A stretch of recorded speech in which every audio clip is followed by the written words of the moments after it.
Hello students, mission 50 के current affair series में आपका स्वागत है। जैसा कि हम हर रोज 50 करंट अफेयर को लेकर आपके सामने आता हूं, आज फिर से 50 महत्वपूर्ण करंट अफेयर के साथ हम उपस्थित हैं और लगातार ये सेशन तब तक चलता रहेगा जब तक कि बीपीएससी का पेपर ना हो जाए। हमारा पूरा फोकस बीपीएससी 67 और सीडीपीओ है, इसलिए लगातार हम सेशन को चलाते रहेंगे, सेशन से जोड़ते रहेंगे। सबको गुड इवनिंग, सबको शुभकामनाएं, सबको गुड इवनिंग, सबको शुभकामनाएं, सबको गुड इवनिंग, सबको शुभकामनाएं। जल्दी से सभी लोग जुड़ जाइए, सभी लोग जल्दी से जुड़ जाएं, जल्दी से सभी लोग जुड़ जाएं और मैक्सिमम सेशन को शेयर कर दें। सबको गुड इवनिंग, सबको शुभकामनाएं। तो सेशन के साथ जल्दी जुड़ जाइए आप लोग।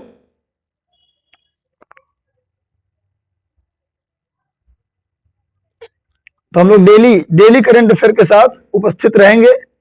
इस चैनल पर डेली करंट अफेयर के साथ हम लोग उपस्थित होंगे हर दिन शाम 5 बजे के आसपास, और लगातार सेशन को शेयर कर दें। सेशन से आप लोग जुड़ जाएं, सेशन से आप लोग जुड़ जाएं, लगातार सेशन से आप लोग जुड़ जाएं और सेशन को अधिकतम शेयर कर दें।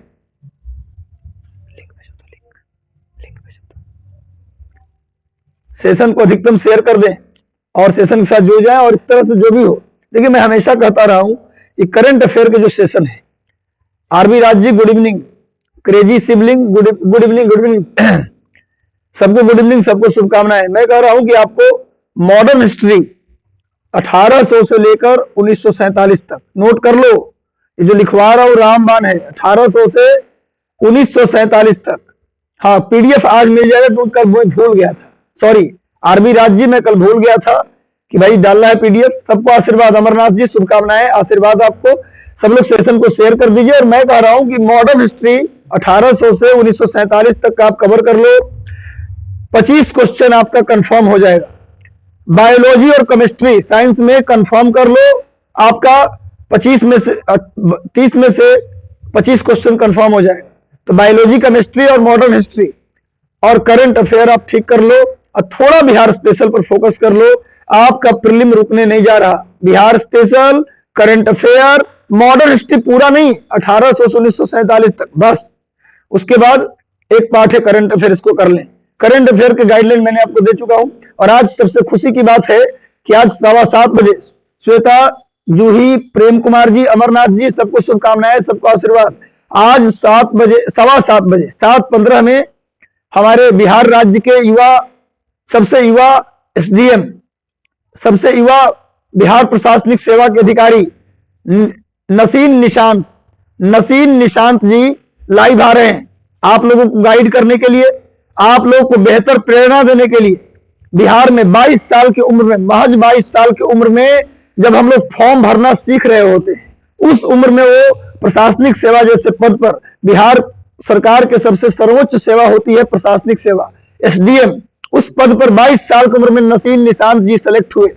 आज 7:15 बजे इसी चैनल पर लाइव आ रहे हैं नसीन निशांत जी। आप लोग उस सेशन से जुड़ना ना भूलें, सेशन को शेयर कर देंगे अधिकतम लोगों तक, ताकि उनको भी मिल जाए ये इंफॉर्मेशन। 7:15 बजे नसीन निशांत जी, युवा एसडीएम, 22 साल की उम्र में उन्होंने एसडीएम रैंक हासिल किया, और कैसे हासिल किया वो पूरी टिप्स आपको देने जा रहे हैं 7:15 बजे। उस सेशन को मत चूकिएगा, उस सेशन को जरूर ज्वाइन कीजिएगा। वो बताएंगे कि किस तरीके से उन्होंने फर्स्ट अटेम्प्ट में, कम उम्र में उन्होंने एक बड़ी सफलता हासिल की। तो आज 7:15 बजे वो लाइव आएंगे मेरे सेशन खत्म होने के जस्ट बाद। तो आप लोग सेशन को अधिकतम शेयर कर दीजिए। चलिए आज का पहला करंट हम लोग देखते हैं। गृह मंत्री अमित शाह ने नवंबर 2021 में सशस्त्र पुलिस बल के कर्मचारियों के लिए Ayushman CAPF health card launch किया है। एक हेल्थ कार्ड लॉन्च किया है। सशस्त्र पुलिस यानी जो पैरामिलिट्री फोर्सेस होते हैं, सीआरपीएफ, आईटीबीपी, एसएसबी, सीआईएसएफ, इसको बोलते हैं पैरामिलिट्री फोर्सेस। पैरामिलिट्री फोर्स में जितने लोग काम करते हैं उनके लिए स्पेशली गृह मंत्री अमित शाह जी ने एक हेल्थ कार्ड लॉन्च किया है। उसका नाम है Ayushman CAPF health card. Bharat के गृह मंत्री वर्तमान में अमित शाह जी हैं। सहकारिता मंत्रालय अभी हाल ही में भारत सरकार ने एक मंत्रालय बनाया है, सहकारिता मंत्रालय भी इन्हीं के जिम्मेवारी में है। यानी सहकारिता मंत्री और गृह मंत्री दोनों अमित शाह हैं। इन्होंने सीएपीएफ के जो सीएपीएफ का मतलब जो पैरामिलिट्री फोर्सेज हैं, खास करके सीआरपीएफ, बीएसएफ, आईटीबीपी, एसएसबी, इनको बोलते हैं पैरामिलिट्री फोर्सेज। इनमें काम करने वाले जितने भी रैंक होल्डर लोग हैं, जो भी लोग इनमें सिपाही से लेकर टॉप लेवल के रैंक तक हैं, उनके लिए स्पेशल एक हेल्थ कार्ड इशू किया है सरकार ने, आयुष्मान सीएपीएफ हेल्थ कार्ड। नवंबर 2021 में इसको जारी करने का काम किसने किया है? गृह मंत्री अमित शाह जी ने किया है, नोट कर लीजिएगा। अगला करंट की फिर बढ़ते हैं हम लोग। नेक्स्ट करंट हम लोग देखते हैं, बहुत बेहतरीन। देखो, हमारा मकसद है पूरे साल का करंट अफेयर आपका कंप्लीट करवा देना। मतलब पूरी कोशिश है कि पिछले जनवरी से लेकर, एकदम गारंटी देता हूं, अगर मेरे सेशन को तुमने फॉलो कर लिए, लास्ट तक फॉलो कर लिए, यहां से गए नहीं, जो पीडीएफ में भेजता हूं, जो मैं करा रहा हूं, इसको अगर कंप्लीट करते चले गए तो मैं लिख कर देता हूं, बच्चा इससे बाहर करंट नहीं आएगा। चैलेंज हमारा है, हमारा चैलेंज है, इससे बाहर करंट नहीं पूछने जा रहा है। एक एक करंट कर दूंगा, छोटा से लेकर बड़ा तक, फेमस से लेकर बिना फेमस तक, सभी करंट अफेयर इस चैनल पर कराने जा रहा हूं। डेली 50 क्वेश्चन का डोज मैं आपके लिए लेकर आ रहा हूं। आप लोग सेशन को शेयर कर दो, सेशन को लाइक कर दो, सेशन को शेयर और लाइक कर दो मेरे भाई, अधिकतम लोगों तक शेयर कर दो। इतनी मेहनत कर रहा हूं, मैं प्रॉमिस कर रहा हूं, मैं वादा कर रहा हूं कि जनवरी 2021 से अप्रैल मध्य तक का जो करंट अफेयर होगा, मैं इस चैनल पे आपको करा दूंगा। एक एक करंट करा दूंगा, सिर्फ मेन नहीं, सारे करंट करा दूंगा, आपको छूटने नहीं दूंगा। बस चैनल को लगातार फॉलो करते रहिए, जुड़े रहिए। सेशन अच्छा लग रहा हो तो लाइक कर दें, सेशन अच्छा लग रहा हो तो लाइक बटन दबा दें और मैक्सिमम शेयर कर दो मेरे भाई, क्योंकि मेहनत कर रहा हूं, रियल में मेहनत कर रहा हूं। इस 50 क्वेश्चन को रेडी करने में, तैयार करने में काफी मेहनत होती है। बहुत पूरा एक टीम काम करता है, उसके बाद एक क्वेश्चन रेडी होते हैं। उसके बाद 1.5 घंटे लगातार मैं बोलता हूं आपके सामने, मेहनत करता हूं। तो मेरी पूरी कोशिश होती है कि करंट अफेयर कराया जाए ऐसा कि जो 32 क्वेश्चन करंट का है, पूरा का पूरा हमारे इस सेशन से आए, हमारे इस नोट्स से आए। और दूसरा कोशिश होता है करंट अफेयर से जुड़ा हुआ, अगर कोई जीके है, अगर कोई मैथ है, उसको भी मैं आपके सामने डिस्कस कर देता हूं। तो बच्चे सेशन से जुड़े रहो, सेशन को शेयर कर दो, एक एक व्यक्ति के पास, एक एक लोग के पास। सेशन अच्छा लगे तो लाइक कर दो, चैनल पर नए हो तो सब्सक्राइब कर लो। आज 7:15 बजे नसीम निशांत जी आ रहे हैं, जो युवा एसडीएम है। 22 साल की उम्र में उन्होंने एसडीएम बनने का जो गौरव है उन्होंने हासिल किया है। तो कैसे उन्होंने इतनी कम उम्र में इतनी बड़ी सफलता हासिल कर ली, आज खुद वो लाइव आकर इसी चैनल पर आपसे मिलेंगे आज 7:15 बजे, जुड़ना न भूलें। चलिए, भारतीय रेलवे में त्योहार के मौसम में यात्रियों के अतिरिक्त भीड़ को नियंत्रित करने के लिए नवंबर 2021 में गति शक्ति एक्सप्रेस के नाम से एक नया ट्रेन चलाया गया है। गति शक्ति एक्सप्रेस के नाम से एक नया ट्रेन चलाया गया है भारतीय रेलवे के द्वारा। आप जानते हैं कि भारत में दिवाली, छठ पूजा, बिहू, उसके बाद पोंगल, ओणम, इन सब जो त्योहार हैं, उन त्योहार के अवसर पर लोग एक शहर से दूसरे शहर को यात्रा करते हैं। भारत में चूंकि इतनी बड़ी जनसंख्या है, अपने शहर में लोग काम नहीं करते, बहुत सारे लोग अपने शहर को छोड़कर दूसरे शहर में काम करते हैं। ऐसे में वो अपने शहर से त्योहार के अवसर पर, शादी विवाह के अवसर पर अपने घर आते हैं, अपने गांव आते हैं। तो उनमें भीड़ हो जाती है, परमानेंट जो ट्रेनें हैं उसके अंदर काफी भीड़ हो जाती है। तो उस भीड़ को नियंत्रित करने के लिए, ताकि सभी लोग आसानी से अपने गांव तक, अपने शहर तक त्योहार के मौसम में भी सफर कर सकें, उसके लिए जो एक ट्रेन चलाई गई उसका नाम है गति शक्ति एक्सप्रेस। उसका नाम क्या है? गति शक्ति एक्सप्रेस। नीचे मैंने उसका पिक दे दिया है, ये गति शक्ति एक्सप्रेस का पिक है, जो नवंबर 2021 में, आप जानते हैं नवंबर में ही हमारे सारे त्योहार आते हैं। अक्टूबर से त्योहार शुरू होता है, दशहरा, दिवाली, छठ, जितने भी त्योहार हैं सब अक्टूबर नवंबर से प्रारंभ हो जाते हैं। यहां तक कि शादी विवाह का मौसम भी शुरू हो जाता है अक्टूबर नवंबर से। ऐसे में भीड़ को देखते हुए, भीड़ को नियंत्रित करने के लिए सरकार चलाई है गति शक्ति एक्सप्रेस। पूछेगा गति शक्ति एक्सप्रेस चलाने का क्या मकसद है, पूछ सकता है, तो क्या बताएंगे? त्योहार के मौसम में भीड़ को कंट्रोल करने के लिए एक स्पेशल ट्रेन चलाई गई जिसका नाम है गति शक्ति एक्सप्रेस। आगे आइए, अभी सुने होंगे पंजाब में कैप्टन अमरिंदर सिंह जो पूर्व मुख्यमंत्री थे, उनका सिद्धू के साथ विवाद हुआ था। जो सिद्धू, भारतीय क्रिकेट टीम के बल्लेबाज, ऑलराउंडर सिद्धू जी से उनका काफी ज्यादा विवाद हो गया। अब इस विवाद के कारण इनको अपने पद से रिजाइन करना पड़ा, अमरिंदर सिंह को, और इनके जगह पर चरणजीत सिंह चन्नी को बनाया गया कांग्रेस की तरफ से मुख्यमंत्री, और ये हट गए पार्टी से। सिद्धू के कारण इनको पार्टी छोड़ना पड़ा और एक अपनी पार्टी बनाया है ये, जिसका नाम है लोक कांग्रेस पार्टी। क्वेश्चन आ सकता है कि कैप्टन अमरिंदर सिंह ने जिस पार्टी की स्थापना की, पंजाब के पूर्व मुख्यमंत्री, कांग्रेस के पूर्व मुख्यमंत्री कैप्टन अमरिंदर सिंह, जो सिद्धू के साथ विवाद के कारण उन्होंने अपने पद से रिजाइन कर दिया, और चरणजीत सिंह चन्नी, याद रखिएगा, अभी वर्तमान में पंजाब के सीएम कौन है? चरणजीत सिंह चन्नी, और कांग्रेस ने उनको अपने पार्टी का मुख्यमंत्री उम्मीदवार भी घोषित किया है। पता होना चाहिए, अभी हाल ही में जो पंजाब में चुनाव हो रहा है, उस चुनाव में सीएम पद के लिए लग रहा था कयास की सिद्धू होंगे या चन्नी होंगे, तो चन्नी को बनाया गया है अगला सीएम उम्मीदवार। तो भैया ये अमरिंदर सिंह ने रिजाइन कर दिया कांग्रेस पार्टी से नाराज होकर, और अपनी पार्टी बनाया जिसका नाम है लोक कांग्रेस पार्टी। ऑप्शन देगा कि अमरिंदर सिंह ने कौन सी पार्टी बनाई, तो लोक कांग्रेस पार्टी, जन कांग्रेस पार्टी, ऐसे ऑप्शन दे देगा और आप कंफ्यूज कर जाओगे। तो क्या बनाया इन्होंने? लोक कांग्रेस पार्टी। हुई है कैप्टन अमरिंदर सिंह का पिक है, देख लीजिए आप। लोक कांग्रेस पार्टी इन्होंने स्थापित किया है और अपने उम्मीदवार भी उतार रहे हैं अभी इस बार के चुनाव में। आगे आते हैं, हरियाणा सरकार ने प्राइवेट नौकरियों में 75% आरक्षण देने की घोषणा की है, और अब हरियाणा राज्य के ही 75% बच्चे वहां के सरकारी नौकरी में शामिल होंगे। यानी वहां के जो भी गवर्नमेंट जॉब होगा हरियाणा का, उसका 75% रिजर्व हो गया, तो वहां हरियाणा के लोग ही अप्लाई कर सकते हैं।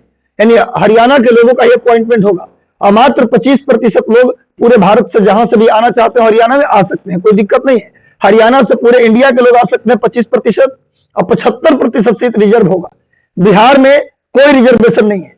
बिहार में जो भी लोग बाहर से आएगा उसको जनरल में काउंट किया जाएगा और 50% सीट के हकदार होंगे।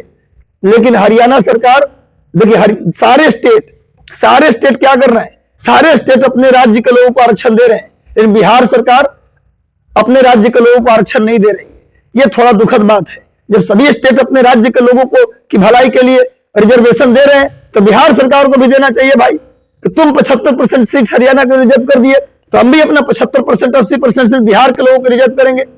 ऐसा करना चाहिए हर एक स्टेट। जब सब स्टेट कर रहा है तो यूपी को भी करना चाहिए। यूपी में भी क्या सिस्टम है, यूपी में भी 50% ऑफ हो जाएंगे, तो यूपी बिहार में कोई रिजर्वेशन स्टेट का नहीं है। इनको भी चाहिए करना चाहिए। जब सब स्टेट कर रहा है तो इनको भी रिजर्व कर देना चाहिए। क्या करना है, जब सभी स्टेट कर रहे हैं इसको रिजर्व, तो इनको भी रिजर्व कर देना चाहिए। चलिए, तो भैया हरियाणा सरकार ने कितना दिया है? 75% वहां के नौकरी में हरियाणा के लोगों को रिजर्व कर दिया है। ये हरियाणा का मैप दिया, देख लीजिए। हरियाणा के बाउंड्री को कौन छू रहा है? इधर से राजस्थान छू रहा है, इधर से पंजाब छू रहा है, हिमाचल प्रदेश। हरियाणा की बाउंड्री किससे लगता है? उत्तर प्रदेश, देख लो उत्तर प्रदेश, उसके बाद केंद्र शासित प्रदेश दिल्ली, उत्तर प्रदेश, केंद्र शासित प्रदेश दिल्ली, उसके बाद राजस्थान, पंजाब और हिमाचल प्रदेश। यानी हरियाणा कितने राज्यों को छू रहा है भाई? तो उत्तर प्रदेश, राजस्थान 2 हो गया, 3 1 4 राज्य को छू रहा है, और एक केंद्र शासित प्रदेश दिल्ली को छू रहा है। हरियाणा छू रहा है एक केंद्र शासित प्रदेश को और 4 राज्य को छू रहा है। इसके उत्तर में हिमाचल प्रदेश है, उत्तर पश्चिम में पंजाब है, और पश्चिम में राजस्थान है, दक्षिण में दिल्ली है, और पूरब में उत्तर प्रदेश है। तो हरियाणा राज्य का मैप है। हरियाणा और पंजाब दोनों की राजधानी है चंडीगढ़। हरियाणा पंजाब दोनों की राजधानी है चंडीगढ़, और चंडीगढ़ एक केंद्र शासित प्रदेश भी है। नोट कर लीजिए। वहीं बगल में पंचकूला है, हरियाणा के चंडीगढ़ है और उसी के बगल में पंचकूला है। क्लियर है? तो ये सब हरियाणा का मैप आप देख लिए। यहाँ की सरकार ने 75% क्या दिया है? रिजर्वेशन दिया है। तो सेशन को शेयर कर दो, फिर से बोल रहा हूं, सेशन को अधिकतम लोगों तक शेयर कर दो, अधिकतम लोगों तक फैला दो। सेशन अच्छा लग रहा है तो लाइक कर दो। एक क्वेश्चन बाहर नहीं जाने देंगे। 30 अप्रैल को पेपर होगा, सब कुछ नोट्स में से होगा, सब कुछ दिखेगा आईना की तरह कि सर ने जो पढ़ाया बस वही आया है। एकदम क्लियर और गारंटी बोल रहा हूं, कहीं छूटने वाला कुछ नहीं है। आगे आते हैं। भारत ने अफगानिस्तान के मुद्दे पर दिल्ली क्षेत्रीय सुरक्षा वार्ता नवंबर 2021 में आयोजित किया है। नवंबर 2021 में, अभी सुने होंगे कि हाल ही में अफगानिस्तान की जो लोकतांत्रिक सरकार थी, चुनी हुई सरकार थी, उस सरकार को तालिबानियों ने तख्ता पलट कर दिया, और उस सरकार को अपदस्थ करके खुद तालिबानी अफगानिस्तान के सत्ता में बैठ गए। अब उसके मुद्दे को लेकर आखिर अफगानिस्तान में सुरक्षित लोग कैसे रहे, अफगानिस्तान में क्या होगा डिफेंस पॉलिसी, उसको लेकर भारत ने अफगानिस्तान के आसपास के जितने भी देश थे उनके रक्षा मंत्रियों का एक सम्मेलन बुलाया दिल्ली में। भारत ने अफगानिस्तान के मुद्दे को लेकर भारत के आसपास के जो भी लोग अफगानिस्तान के आसपास के जितने भी देश थे उनके रक्षा मंत्रियों का एक क्षेत्रीय सुरक्षा वार्ता नवंबर 2021 में दिल्ली में आयोजित किया। क्लियर है? हाल ही में अफगानिस्तान में चुने हुए लोकतांत्रिक शासन को समाप्त करके तालिबानियों ने अफगानिस्तान की सत्ता पर कब्जा कर लिया है। क्लियर है? और अफगानिस्तान के आसपास जितने देश है उनके रक्षा मंत्रियों का बैठक कहां किया गया? दिल्ली में। किस मुद्दे पर किया गया? सुरक्षा के मुद्दे पर वार्ता हुई है नवंबर 2021 में। देखिए अफगानिस्तान का मैप है, अफगानिस्तान के बगल में कौन है? पाकिस्तान। अफगानिस्तान की बाउंड्री को कौन छू रहा है? पाकिस्तान छू रहा है। इधर से चीन, चीन छू रहा है, तजाकिस्तान छू रहा है, इधर से उज्बेकिस्तान भी छू रहा है, तुर्कमेनिस्तान, ईरान छू रहा है। देख लो बाउंड्री, देख लो भाई, मैपिंग में काम आएगा। अफगानिस्तान को कौन कौन सा देश सीमा को छूता है? पाकिस्तान, पाकिस्तान छूता है पश्चिम में, उत्तर में छूता है चीन, तजाकिस्तान, उज्बेकिस्तान और तुर्कमेनिस्तान, यानी 2T वाला तुर्कमेनिस्तान, ऐसे याद रखो, डबल टी, तुर्कमेनिस्तान और तजाकिस्तान डबल टी और एक यू, एक सी, चाइना, तुर्कमेनिस्तान, तजाकिस्तान, उज्बेकिस्तान, इधर से ईरान, इधर से पाकिस्तान। क्लियर है? तो पाकिस्तान, ईरान, तुर्कमेनिस्तान, तजाकिस्तान और उज्बेकिस्तान ये अफगानिस्तान को छूते हैं। अफगानिस्तान की राजधानी है काबुल, अफगानिस्तान की कैपिटल क्या है? काबुल। उत्तरी अफगानिस्तान को बोलते थे गोरी, गोर साम्राज्य। प्राचीन काल में इतिहास की बात करें तो उत्तरी अफगानिस्तान को बोलते थे गोर। मध्य अफगानिस्तान जो था उसे बोला जाता था गजनी, जहां से मोहम्मद गजनवी भारत आया था। मोहम्मद गजनवी भारत में आक्रमण करने आया था, कहां से? मध्य अफगानिस्तान से। मध्य अफगानिस्तान के क्षेत्र को गजनी कहते थे और उत्तरी अफगानिस्तान के क्षेत्र को गोर कहते थे, जहां से मोहम्मद गौरी भारत आया था। शहाबुद्दीन मोहम्मद गौरी भारत आया था, उत्तरी अफगानिस्तान से उसको गोर कहते हैं, मध्य अफगानिस्तान को गजनी कहते हैं। यही से मोहम्मद गजनवी आया था। और अफगानिस्तान में ही गोर साम्राज्य है, अफगानिस्तान में ही गजनी साम्राज्य है, और उसकी बाउंड्री से तुर्कमेनिस्तान, तजाकिस्तान, उज्बेकिस्तान, चीन, पाकिस्तान और ईरान लगता है। अफगानिस्तान एक लैंड लॉक्ड कंट्री है। अफगानिस्तान क्या है जी बच्चा? लैंड लॉक्ड कंट्री है। अफगानिस्तान एक लैंड लॉक्ड कंट्री है।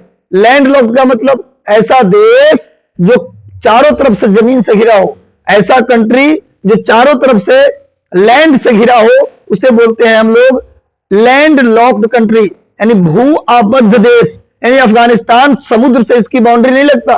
जिस देश की बाउंड्री समुद्र से लगता है उसे हम लैंड लॉक्ड कंट्री नहीं बोलते, पर अफगानिस्तान को हम लैंड लॉक्ड कंट्री बोलते हैं, क्योंकि अफगानिस्तान कहीं से भी समुद्र को नहीं छूता। क्लियर है? इतनी बातें जान जाइए अफगानिस्तान के बारे में। अगला करंट अफेयर है, नवंबर 2021 में यूनेस्को द्वारा श्रीनगर को क्रिएटिव सिटी नेटवर्क के हिस्से के रूप में नामित किया गया है। यूनेस्को ने अभी श्रीनगर को क्या किया है भाई? Creative city network. श्रीनगर को क्रिएटिव सिटी नेटवर्क, एक क्रिएटिव सिटी नेटवर्क होता है, यूनेस्को द्वारा बनाया जाता है शहरों का नेटवर्क। जो क्रिएटिव सिटी होते हैं उनका एक नेटवर्क तैयार करता है यूनेस्को। अभी श्रीनगर को उस नेटवर्क में शामिल किया गया है। यूनेस्को का मुख्यालय पेरिस में है।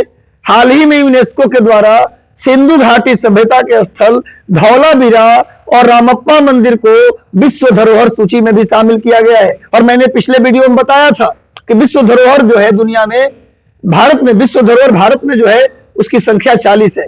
विश्व धरोहर की संख्या भारत में कितनी है? 40।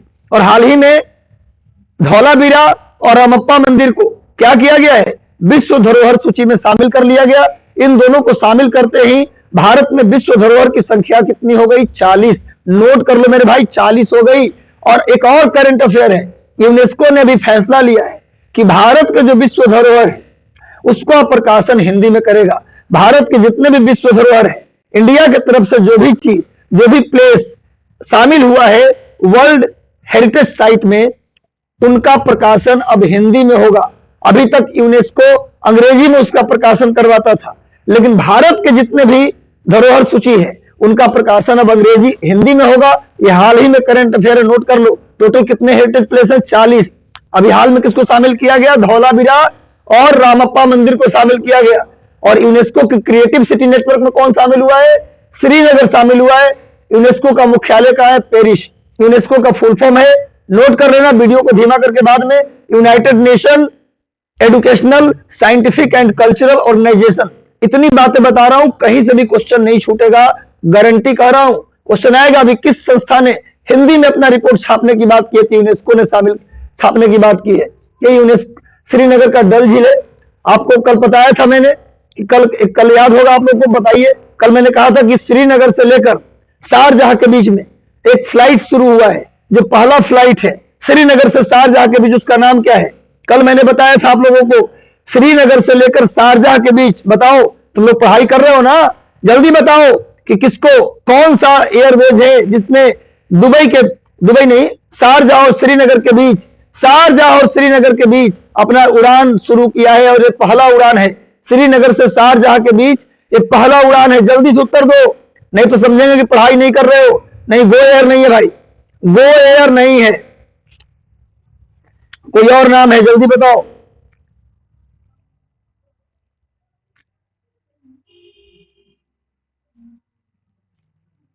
जल्दी से उत्तर दो, तुम्हारे ऊपर छोड़ रहा हूं। चलिए आगे बढ़ते हैं। गूगल ने 8 अक्टूबर 2021 को डॉक्टर कमल रणविदे के 104वें जन्मदिन पर नया डूडल बनाया है। गूगल देखते होंगे डूडल, आप गूगल जब खोलते होंगे तो कुछ उसमें चित्र दिखता होगा। गूगल जब खोलते हैं आप कंप्यूटर में जाकर तो उसके अंदर एक चित्र बना के भेजता है गूगल। कभी कभी भारत के दिवाली त्योहार पर बना देता है डूडल। तो गूगल जो चित्र बनाता है ना, जिसे ओपन करेंगे गूगल में, गूगल एक सर्च इंजन है। गूगल क्या है? एक सर्च इंजन है, जिसके सीईओ कौन है? सुंदर पिचाई है।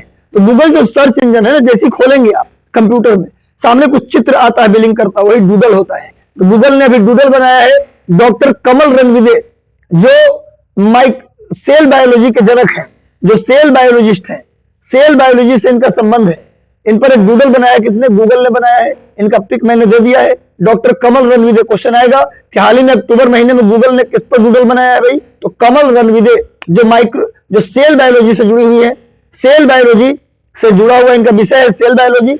ऐसे भी पूछ सकता है कि हाल ही में गूगल ने डॉक्टर कमल रणविदे के ऊपर डूडल बनाया है, इनका विषय क्या है? तो क्या बोलेंगे? Cell biology. सामने इनका चित्र दिया गया है, देख लीजिए। आगे आते हैं। हाल ही में जारी ग्लोबल ड्रग पॉलिसी इंडेक्स 2021 में भारत को 18वीं रैंक दिया गया है। ग्लोबल ड्रग पॉलिसी इंडेक्स जारी किया गया है, उसमें भारत को 18th रैंक दिया गया है। नवंबर 2021 में हार्म रिडक्शन कंसोर्टियम द्वारा जारी, कौन पूछा जाएगा कि ड्रग पॉलिसी इंडेक्स कौन जारी करता है? तो संस्था का क्या नाम है? Harm reduction consortium. Harm reduction consortium, note कर लीजिए, हार्म रिडक्शन कंसोर्टियम है। इसके द्वारा ड्रग पॉलिसी इंडेक्स जारी किया गया 2021 में। भारत का रैंक क्या है? 18वां रैंक दिया गया है।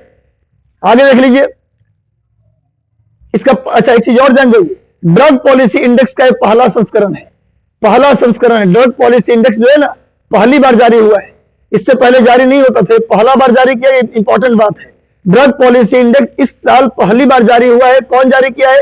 हार्म रिडक्शन कंसोर्टियम के द्वारा यह जारी किया गया है। टोटल 30 देशों का लिस्ट है इसमें, टोटल 30 कंट्री का लिस्ट है, उसमें भारत का 18वां स्थान है।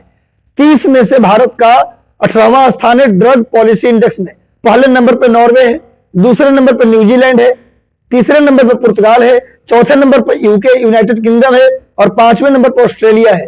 ये शुरू के 5 देश हैं, पहला नॉर्वे, दूसरा न्यूजीलैंड।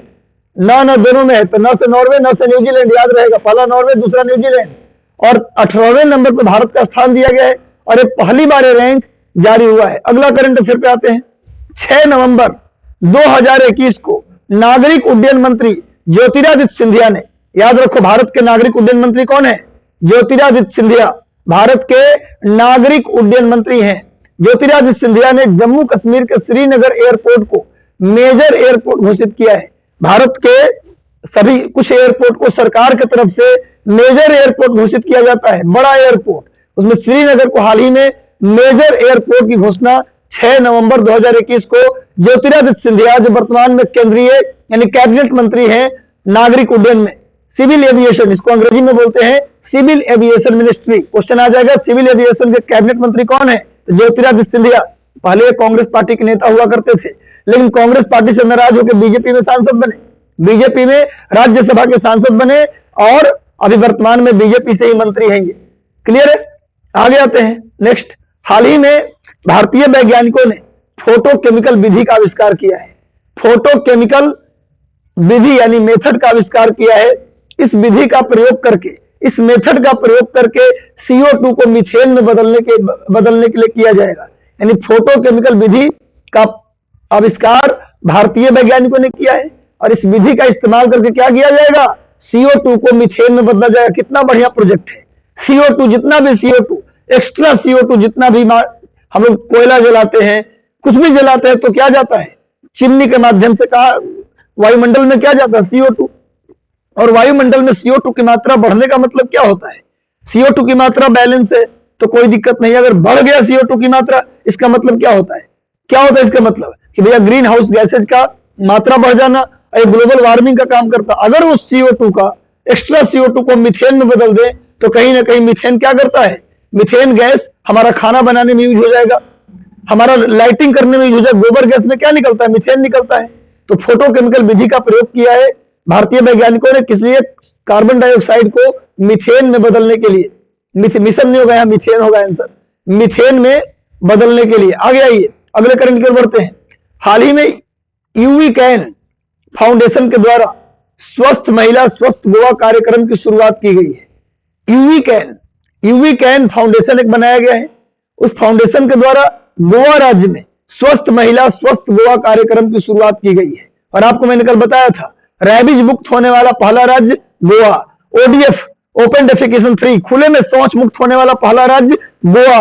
खुले में शौच मुक्त होने वाला पहला राज्य गोवा। घर घर में बिजली जाने वाला पहला राज्य गोवा। रैबिज मुक्त होने वाला पहला राज्य गोवा। जितनी बात बोलता हूं नोट कर लेना मेरे भाई, क्योंकि परीक्षा में सारे आएंगे, सब कुछ आएगा, कुछ भी नहीं छूटेगा, एक एक क्वेश्चन आने वाला है। मैं बार बार रिपीट इसलिए करता हूं क्योंकि मैं चाहता हूं कि आपको चीज याद हो जाए, आप जाग जाओ, इसलिए सुनाता हूं। हाल ही में यूवी कैन फाउंडेशन किसने शुरू किया है? पूछा जा सकता है कि गोवा में स्वस्थ महिला स्वस्थ गोवा कार्यक्रम शुरुआत की गई है यूवी कैन फाउंडेशन के द्वारा। ये यूवी कैन फाउंडेशन है जो शुरुआत किया गया किनके द्वारा?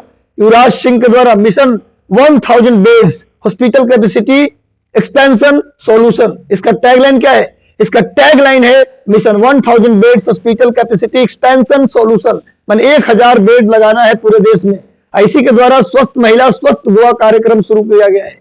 अक्टूबर 2021 में जारी ऊर्जा दक्षता सूचकांक, अभी हाल ही में ऊर्जा दक्षता सूचकांक विद्युत विभाग इलेक्ट्रिसिटी डिपार्टमेंट के द्वारा अभी हाल ही में ऊर्जा दक्षता सूचकांक जारी किया गया है। एनर्जी इफिशियंसी इंडेक्स, नोट कर लो अंग्रेजी वालों, एनर्जी इफिशियंसी इंडेक्स जारी किया गया है। उसमें कर्नाटक को पहला स्थान मिला है। एनर्जी इफिशियंसी इंडेक्स में कर्नाटक को पहला स्थान मिला है। ये इंडेक्स अक्टूबर 2021 में जारी किया गया। कर्नाटक की राजधानी बेंगलुरु है। बेंगलुरु को उद्यान शहर, बेंगलुरु को गार्डन सिटी के नाम से भी जानते हैं और सिलिकॉन वैली के भी नाम से जानते हैं। Bengaluru is known as Silicon Valley and garden city of India.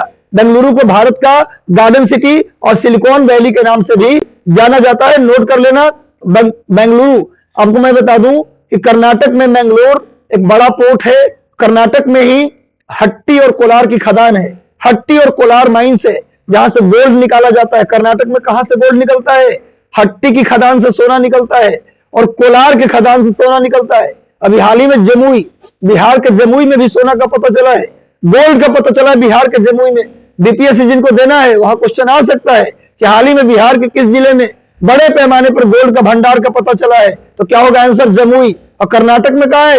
Kolar और हट्टी के खदान में बड़े पैमाने पर क्या मिलता है? गोल्ड मिलता है। और कर्नाटक में बेल्लारी और कुद्रेमुख में लोहा मिलता है। कर्नाटक के बेल्लारी माइंस और कुद्रेमुख माइंस, ये दो ऐसे खदान है जहां से लोहा निकाला जाता है। और कर्नाटक की राजधानी बेंगलुरु, जिसे उद्यान शहर या सिलिकॉन वैली के नाम से जानते हैं। इतनी बातें कम से कम याद रखो, काम हो जाएगा। ऊर्जा दक्षता सूचकांक एनर्जी इफिशियंसी इंडेक्स में कर्नाटक का पहला स्थान है। आगे बढ़ते हैं। दुनिया के पहले फीफा, पूरे विश्व के, ध्यान रखना, पूरे विश्व के पहले फीफा फुटबॉल और स्कूल कार्यक्रम की शुरुआत उड़ीसा राज्य सरकार ने किया है। फीफा यानी federation of international football association, federation FIFA, federation of international football association FIFA के तरफ से भारत के उड़ीसा राज्य ने फीफा फुटबॉल और स्कूल कार्यक्रम की शुरुआत की है। इस प्रकार का कार्यक्रम दुनिया का पहला कार्यक्रम है जिसको उड़ीसा सरकार ने अपने स्कूलों में प्रारंभ किया है। और उड़ीसा के बारे में बता दूं, कभी हमारी हॉकी टीम, जो महिला हॉकी टीम है या पुरुष हॉकी टीम है, ओलंपिक में जाकर कमाल किया। पुरुष के हॉकी टीम ने ब्रॉन्ज मेडल जीता और महिला हॉकी टीम ब्रॉन्ज जीतते रह गई, पर उन्होंने दिलों को जीत लिया। ये जो टीम ने जीता, हॉकी टीम ने जो भी कमाल किया, महिला और पुरुष हॉकी टीम ने ओलंपिक में जाकर, वो सब उड़ीसा के नवीन बाबू की देन है। नवीन पटनायक ने अपने तरफ से एफर्ट करते हुए अपने राज्य में उन लोगों को ट्रेनिंग दिया, प्रैक्टिस का मौका दिया उड़ीसा में, और उनके प्रैक्टिस के बदौलत ही इस बार हमारी हॉकी टीम बहुत दिनों के बाद कुछ बेहतर कर पाई, अच्छा कर पाया। इसके लिए सैल्यूट है नवीन बाबू। नवीन पटनायक याद रखना मुख्यमंत्री है, सीएम है, कहा कि उड़ीसा के, उन्होंने खेल पर पूरा फोकस किया हुआ है और उसी के अंतर्गत फीफा फुटबॉल स्कूल कार्यक्रम की शुरुआत किया है, जो दुनिया का पहला ऐसा कार्यक्रम है। नोट कर लेना, फीफा का फुल फॉर्म आपने लिख लिया होगा, federation of international football association. Clear है, समझ में आ रहा है बात, समझ में आ रहा है। अभी उड़ीसा ने ही हॉकी मैच में भी क्या किया है, हॉकी में लोगों को प्रशिक्षण दिया, खेलने के लिए मौका दिया, प्रैक्टिस किया, इसलिए ओलंपिक में हमारी टीम ने कमाल कर पाया। होना चाहिए, हर राज्य में इस तरह के स्टेप होने चाहिए। हाल ही में दिल्ली में राजेंद्र नगर, दिल्ली का एक इलाका है राजेंद्र नगर, जहां पर दिल्ली का पहला डॉग पार्क बनाया गया है। क्वेश्चन आएगा कि दिल्ली का पहला डॉग पार्क अभी हाल ही में किस केंद्र शासित प्रदेश में डॉग पार्क, कुत्ते के लिए पार्क बनाया गया है? तो इसका आंसर होगा दिल्ली। दिल्ली में राजेंद्र नगर इलाके में डॉग पार्क बनाया गया है। और मैं बता दूं आपको कि दिल्ली के मुख्यमंत्री श्री अरविंद केजरीवाल जी हैं और दिल्ली के उपराज्यपाल अनिल बैजल है, भी याद कर लीजिएगा। दिल्ली के उपराज्यपाल अनिल बैजल और दिल्ली के मुख्यमंत्री श्री अरविंद केजरीवाल जी हैं। नोट कर लीजिए इसको भी। अब पहला डॉग पार्क अभी बना है दिल्ली में। क्वेश्चन आएगा किस केंद्र शासित प्रदेश में अभी डॉग पार्क बना है? तो दिल्ली में बना है। नोट कर लो इसको, बहुत इंपॉर्टेंट है। अक्टूबर 2021 में आखिरी सप्ताह में जारी पब्लिक अफेयर इंडेक्स, अक्टूबर के आखिरी सप्ताह में जारी हुआ है पब्लिक अफेयर इंडेक्स। इसमें केरल राज्य पहले स्थान पे है। पब्लिक अफेयर के मामले में केरल का पहला स्थान मिला है। ऊर्जा दक्षता में कर्नाटक, ऊर्जा दक्षता में कौन था? कर्नाटक था। लेकिन पब्लिक अफेयर इंडेक्स में पहला स्थान किसका है? केरल का। आगे बता दूं, पब्लिक अफेयर इंडेक्स 2021 जारी किया गया, जो भारत के राज्यों के शासन को प्रदर्शन पर आधारित है। किस राज्य की शासन व्यवस्था कैसी रही, किस राज्य की रूलिंग कैसा रहा, उसके आधार पर पब्लिक अफेयर इंडेक्स जारी किया गया। किसके द्वारा जारी किया गया? केरल के द्वारा। केरल सरकार, केरल द्वारा नहीं, सॉरी, इसमें केरल का पहला स्थान है। कौन जारी किया है भाई? तो पब्लिक अफेयर सेंटर, जिसका हेडक्वार्टर बेंगलुरु में है। पब्लिक अफेयर इंडेक्स कौन जारी करता है? पब्लिक अफेयर सेंटर जारी करता है, जिसको हेडक्वार्टर कहां है? बेंगलुरु में है। पब्लिक अफेयर सेंटर बेंगलुरु के द्वारा पब्लिक अफेयर इंडेक्स जारी किया जाता है। और जिस राज्य की शासन व्यवस्था बेहतर रहती है, जिसके शासन का प्रदर्शन अच्छा रहता है, उसको पहला रैंक मिलता है। तो केरल इसमें पहले स्थान पर है। नोट कर लीजिएगा, जारी करता है public affair centre Bengaluru. Note कर लो, ये एक एनजीओ है। पब्लिक अफेयर सेंटर क्या है? एक एनजीओ है, इसके द्वारा ये रिपोर्ट जारी किया जाता है। अगले करंट पर बढ़ते हैं। हाल ही में डल झील में, डल झील है भारत का, डल झील आप जानते होंगे, श्रीनगर में एक झील है डल झील। हाल ही में डल झील में ओपन एयर फ्लोटिंग थिएटर का उद्घाटन किया है। ओपन एयर फ्लोटिंग थिएटर यानी कि एक तैरता हुआ थिएटर, सिनेमा हॉल बनाया गया है। डल झील के अंदर एक तैरता हुआ सिनेमा हॉल है। एक नाव के ऊपर सिनेमा, बड़ा सा नाव बनाकर एक तैरता हुआ सिनेमा हॉल क्रिएट किया गया है। जिस ओपन एयर का मतलब खुले आकाश में है, उसके लिए कोई टेंट या तंबू नहीं है। पूरे नाव पर एलईडी को सेट कर दिया जाएगा और चारों तरफ से आप नाव से आइए, अपने उससे आइए, सिनेमा का टाइमिंग होगी, शुरू हो जाएगा। तो ओपन एयर फ्लोटिंग थिएटर अभी डल झील में प्रारंभ किया गया हाल ही में। इसको नोट कर लीजिए, डल झील श्रीनगर में है। वैसे बता दूं, जम्मू कश्मीर का एक झील है बूलर झील। जम्मू कश्मीर का एक झील है बूलर झील। बूलर झील ये भारत की सबसे बड़ी मीठे पानी की झील है। बूलर झील भारत की सबसे बड़ी मीठे पानी की झील है। आप लोग सभी लोग सेशन को शेयर नहीं कर रहे, सेशन को अधिकतम शेयर कर देना है। सेशन को अधिकतम, जितने भी आपके ग्रुप्स हैं, व्हाट्सएप ग्रुप, टेलीग्राम ग्रुप, भैया आपको लगता है कि सर मेरे लिए मेहनत कर रहे हैं, सर मेरे लिए मेहनत कर रहे हैं, तो आप लोग को शेयर करना होगा, शेयर करना होगा हर एक ग्रुप में। और अच्छा लग रहा हो सेशन तो लाइक बटन दबा दो। हम वादा करते हैं कि जब तक आपका पेपर नहीं हो जाएगा, हम लगातार आपके साथ जुड़े रहेंगे। पिछले जनवरी से लेकर इस जनवरी का करंट कराएंगे, ये मेरा प्रॉमिस है, वादा है। इस वादे के साथ आप भी शेयर करो, मैक्सिमम शेयर कर दो सेशन को, ताकि अधिकतम लोग इससे जुड़ जाए। चलिए आगे देखते हैं हम लोग क्या है। अगला करंट अफेयर देखते हैं। हाल ही में उत्तराखंड राज्य ने राज्य के पहले इंटरनेट एक्सचेंज का उद्घाटन किया है। ये इंटरनेट एक्सचेंज के उद्घाटन समारोह का पिक है। उत्तराखंड राज्य, पूछा जाए कि अभी किस राज्य ने अपने राज्य का पहला इंटरनेट एक्सचेंज बनाया है? तो कौन से राज्य ने बनाया भैया? उत्तराखंड। उत्तराखंड राज्य ने अपने राज्य का पहला इंटरनेट एक्सचेंज बनाया है। इंटरनेट एक्सचेंज बनाया है उत्तराखंड राज्य ने। क्लियर है, नोट कर लीजिए। आगे आते हैं।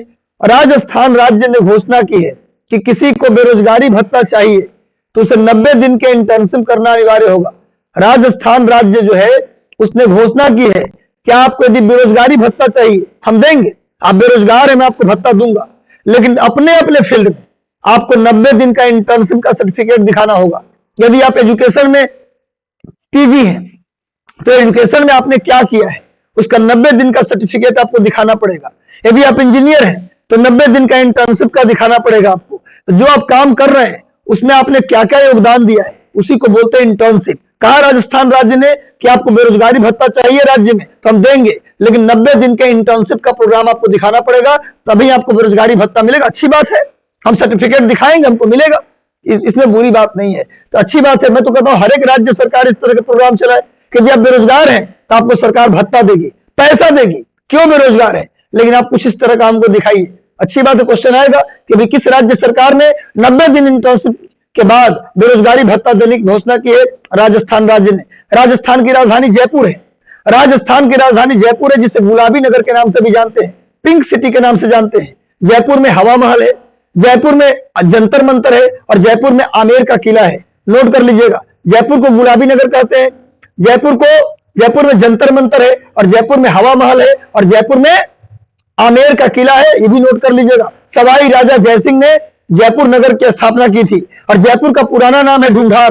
राजस्थान पीसीएस आपको देना हो तो सारी जीके आपके काम आएंगे। वैसे भी जान जाइए राजस्थान में जयपुर का पुराना नाम क्या था? ढूंढार, क्योंकि ढूंढार एक नदी थी जो जयपुर से होकर बहती थी। अब वो नदी सूख गई है, इसलिए जयपुर का नाम पहले ढूंढार था, अब उसका नाम पड़ गया सवाई जयसिंह के नाम पर जयपुर। चलिए आगे बढ़ते हैं। अगला करंट अफेयर है, कैरोलिन बी एक सांसद है, अमेरिका के एक सांसद है जिनका नाम है कैरोलिन बी। कैरोलिन बी के नेतृत्व में अमेरिकी सांसदों ने दिवाली को देश के राष्ट्रीय अवकाश घोषित करने के लिए हाउस ऑफ रिप्रेजेंटेटिव में एक विधेयक प्रस्तुत किया है। एक कैरोलिन बी का चित्र है। इन्होंने सांसदों के एक टीम के साथ एक बिल पेश किया है। उस बिल में है कि दिवाली के दिन छुट्टी होना चाहिए। क्यों? क्योंकि ये जिस क्षेत्र से आती हैं उस क्षेत्र में भारतीयों की संख्या ज्यादा है, भारतीयों में भी हिंदुओं की संख्या ज्यादा है। ऐसे में जिस क्षेत्र से आती है हिंदुओं की संख्या और भारतीयों की संख्या को देखते हुए, उनकी भावनाओं को देखते हुए कैरोलिन बी ने अमेरिका के संसद में दीपावली को नेशनल हॉलीडे के रूप में मनाने के लिए एक प्रस्ताव पेश किया है हाउस ऑफ रिप्रेजेंटेटिव में। नोट कर लीजिए, एक कैरोलिन बी है। ये पूछा जा सकता है किस सांसद ने अभी, किसकी टीम ने अभी दिवाली को एक राष्ट्रीय छुट्टी के रूप में घोषित करने का विधेयक प्रस्तुत किया है? तो आंसर होगा कैरोलिन बी। ये अमेरिकी सांसद है, भी नोट कर लीजिएगा। आगे आइए, उज्बेकिस्तान में हुए राष्ट्रपति चुनाव। हाल ही में उज्बेकिस्तान में राष्ट्रपति चुनाव हुआ है, उसकी निगरानी के लिए भारत के मुख्य चुनाव आयुक्त सुशील चंद्रा को उज्बेकिस्तान भेजा गया था। वर्तमान में भारत के क्या है चुनाव आयुक्त कौन है? सुशील चंद्रा। उन्हें क्या भेजा गया था? उज्बेकिस्तान में राष्ट्रपति चुनाव के निर्देशन के लिए वह चुनाव करा गया। ये उज्बेकिस्तान की राजधानी है ताशकंद। देखिए सामने ताशकंद दिया गया है। उज्बेकिस्तान की राजधानी कहाँ है जी? ताशकंद। ये ताशकंद है उज्बेकिस्तान। इसी का पुराना नाम था समरकंद। ताशकंद समरकंद, जहां के राजा हुआ करता था बाबर। बाबर एक समय में ताशकंद यानी समरकंद का बादशाह था, मिडिल एशिया का राजा था। हमेशा बाबर के सपने में मिडिल एशिया आता था, ताशकंद और समरकंद आता था, लेकिन मजबूरी उसे भारत की तरफ आगे बढ़ना पड़ा। तो बाबर मूल रूप से कहां का था? उज्बेकिस्तान का ही रहने वाला था। और मैं बता दूं उज्बेकिस्तान और कजाकिस्तान के बॉर्डर पे अरल सी है। नोट कर लीजिए, बहुत इंपॉर्टेंट है। उज्बेकिस्तान और कजाकिस्तान के सीमा पर अरल सागर है। जल्दी नोट कर लो, उज्बेकिस्तान और यहां देखो कजाकिस्तान है, इसके बाउंड्री पर अरल सागर। पूछा जाए किसके सीमा पर है? हम लोग साथ साथ मैपिंग भी कर रहे हैं। हम लोग केवल करंट नहीं कर रहे, मैपिंग कर रहे हैं भैया, भी साथ में एक्स्ट्रा जीके भी कर रहे हैं। सेशन को शेयर कर दो। सेशन अच्छा लग रहा है तो जल्दी से लाइक बटन, सभी लोग जल्दी से लाइक बटन प्रेस करो अगर सेशन अच्छा लग रहा है तो। अरल सागर उज्बेकिस्तान और कजाकिस्तान के सीमा पर है। नोट कर लो, अरल सागर से सर दरिया नदी निकलती है। अरल सागर से कौन सी नदी निकलती है? सर दरिया नदी निकलती है। यहां उज्बेकिस्तान है, एक कजाकिस्तान है। उज्बेकिस्तान के इस तरफ आओगे तो आएगा किर्गिस्तान, कजाकिस्तान, किर्गिस्तान। इसके बाद आएगा, उसके बाद अगर इधर आओगे, नीचे आओगे तो इधर क्या मिलेगा? तुर्कमेनिस्तान। ये सभी की बाउंड्री से घिरा हुआ उज्बेकिस्तान। अरल सागर किसके बाउंड्री पर है? कजाकिस्तान उज्बेकिस्तान की सीमा पर। इसकी राजधानी का है ताशकंद। नोट कर लीजिएगा इसको। नेक्स्ट आते हैं, अगले करंट की ओर बढ़ते हैं हम लोग। अगला करंट है भाई, हाल ही में मणिपुर के जनजातियों की संस्कृति और उनकी भाषा की सुरक्षा के लिए मणिपुर के जनजातियों की जो संस्कृति है, जो कल्चर है, उनकी जो लैंग्वेज है, उसकी सुरक्षा के लिए मणिपुर राज्य में 29 संग्रहालय की स्थापना की गई है। 29 म्यूजियम बनाए गए हैं मणिपुर में। 29 म्यूजियम बनाए गए हैं। किस लिए भैया? मणिपुर के जो ट्राइब्स हैं उनके कल्चर, उनकी लैंग्वेज के संरक्षण के लिए, कंजर्वेशन के लिए 29 संग्रहालय मणिपुर में बनाया गया है। ये मणिपुर राज्य का मैप है। मणिपुर भारत में नक्शे में कहां है भाई? सामने दिखाई दे रहा होगा। मणिपुर भारत के नक्शे में यहां है भाई, देख लीजिए आप। तो मणिपुर है। मणिपुर की राजधानी इंफाल है। मणिपुर की राजधानी का है तो इंफाल है। और मणिपुर में एक झील है, लोकटक झील। नोट कर लीजिएगा, मणिपुर में लोकटक झील है। लोकटक झील है जिसमें तैरता हुआ द्वीप है, जिसको हम लोग फुमरी कहते हैं। और मणिपुर के लोकटक झील में ही एक नेशनल पार्क है जिसका नाम है केबुलो लामजाओ नेशनल पार्क। तो मणिपुर में लोकटक झील है, उस झील के अंदर ही तैरता हुआ द्वीप है जिसे फुमरी कहा जाता है। उसी झील के अंदर केबुलो लामजाओ नेशनल पार्क है। मणिपुर की राजधानी इंफाल है। नोट कर लीजिएगा, इतनी बातें, काम हो जाएगा आपका। कितने संग्रहालय बनाए गए? 29। टोटल 29 संग्रहालय बनाए गए। पंजाब राज्य ने सिंधु नदी के डॉल्फिन की गणना के लिए एक कार्यक्रम शुरू की है। जैसे गंगेटिक डॉल्फिन, गंगा नदी की डॉल्फिन जैसे खतरे में है, वैसे ही प्रदूषण के कारण, पॉल्यूशन के कारण जो इंडस रिवर यानी सिंधु नदी की जो डॉल्फिन है वो भी खतरे में है। इसको बचाने के लिए, डॉल्फिन के संरक्षण के लिए भी एक प्रोग्राम चलाया है पंजाब सरकार ने। साथ ही साथ पंजाब राज्य ने सिंधु नदी में कितने डॉल्फिन है इसकी गिनती के लिए भी एक कार्यक्रम शुरू किया है। क्वेश्चन आ सकता है कि डॉल्फिन के, सिंधु नदी के डॉल्फिन के संरक्षण के लिए किस राज्य सरकार ने कार्यक्रम शुरू किया है? तो होगा पंजाब। किस राज्य सरकार ने डॉल्फिन की गिनती शुरू की है, सिंधु नदी के डॉल्फिन की गिनती शुरू की है? इसका आंसर होगा पंजाब। तो पंजाब राज्य ने सिंधु नदी के डॉल्फिन को गिनने का काम भी शुरू कर दिया है और डॉल्फिन के संरक्षण का भी काम पंजाब राज्य कर रहा है। वैसे बता दूं कि भारत का नेशनल एक्वेटिक एनिमल, राष्ट्रीय जलीय जीव, एक गंगा नदी का डॉल्फिन है। नेशनल एक्वेटिक एनिमल, राष्ट्रीय जलीय जीव आपसे पूछा जाए तो कौन है भैया? Gangetic dolphin. गंगा नदी के डॉल्फिन को भारत का राष्ट्रीय जलीय जीव घोषित किया गया था 2008 में। नोट कर लीजिएगा इसको। आगे आते हैं, भारत का पहला स्मार्टफोन आधारित ई वोटिंग समाधान, स्मार्टफोन पर आधारित ई वोटिंग सॉल्यूशन किसने लॉन्च किया है? तेलंगाना राज्य। तेलंगाना राज्य ने विकसित किया है ई वोटिंग सॉल्यूशन। और तेलंगाना राज्य का मैप आप देख रहे होंगे। तेलंगाना राज्य भारत के नक्शे में कहां है भाई? आप जानते हैं कि आंध्र प्रदेश से 2 जून 2014 को, नोट कर लीजिएगा, आंध्र प्रदेश से 2 जून 2014 को अलग हुआ था। कैवा राज्य बना था? 29वां राज्य।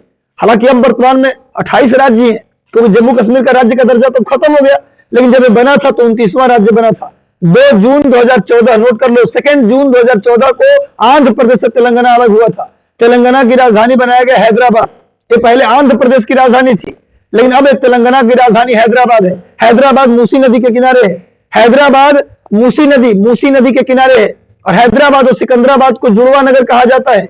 हैदराबाद और सिकंदराबाद को जुड़वा नगर कहा जाता है। और हैदराबाद में 4 मीनार है। हैदराबाद में 4 मीनार, पूछा जाए कहां है? हैदराबाद में है। हैदराबाद में गोलकुंडा का शासन था। गोलकुंडा जो राज्य था, प्राचीन काल में गोलकुंडा राज्य में ही आता था हैदराबाद। हैदराबाद वर्तमान में इसकी राजधानी है जो मूसी नदी के किनारे है। नोट कर लीजिए, यहां पर क्या किया गया भाई? तेलंगाना राज्य ने ई वोटिंग समाधान, ई वोटिंग सॉल्यूशन लॉन्च किया है। क्वेश्चन आएगा, हाल ही में किस राज्य सरकार ने ई वोटिंग समाधान लॉन्च किया, ई वोटिंग सॉल्यूशन लॉन्च किया? इसका सही उत्तर होगा तेलंगाना राज्य। आगे आइए, हाल ही में प्रधानमंत्री नरेंद्र मोदी ने 11 अक्टूबर 2021 को अंतरिक्ष से जुड़ी, यानी स्पेस से जुड़ा हुआ इंडियन स्पेस एसोसिएशन की स्थापना की है। इसके पहले अध्यक्ष जयंत पाटिल बनाए गए हैं। इंडियन स्पेस एसोसिएशन के पहले जो चेयरपर्सन बनाए गए हैं वो जयंत पाटिल बनाए। देखिए सामने जयंत पाटिल का चित्र मैंने दे दिया। जयंत पाटिल को भारत ने पहली बार अंतरिक्ष से जुड़ा हुआ एक संगठन बनाया है जिसका नाम है इंडियन स्पेस एसोसिएशन। उसका जो अध्यक्ष बनाए गए हैं वो जयंत पाटिल बनाए गए। नोट कर लीजिएगा, कब हुआ स्थापना? 11 अक्टूबर 2021 को इंडियन स्पेस एसोसिएशन की स्थापना की गई और जयंत पाटिल को इनका अध्यक्ष बनाया गया। मैंने चित्र दे दिया है, याद रहे इसके लिए। आगे बढ़ते हैं, तमिलनाडु के कन्याकुमारी लौंग, कन्याकुमारी जो है लौंग उत्पादन के लिए फेमस है। ऐसे तो पूरा केरल, सबसे ज्यादा मसाला का उत्पादन कौन करता है? केरल।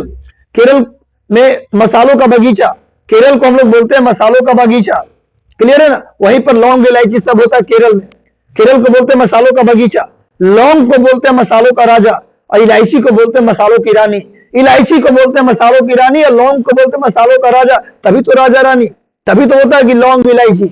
जब भी बोलते हैं तो कभी बोलते हैं, कभी सुना है बोलते हैं कि लौंग और हल्दी, लौंग इलायची, लौंग इलायची साथ साथ आते हैं, दोनों राजा रानी है। लौंग मसालों के राजा, इलायची मसालों की रानी। और लौंग इलायची सबसे ज्यादा कहां होता है भाई? तो केरल में। केरल को मसालों का बागीचा कहते हैं। लेकिन तमिलनाडु के कन्याकुमारी लौंग को क्या मिला है? GI tag, geographical identification tag, geographical identification tag, GI tag मिला है कन्याकुमारी लौंग को।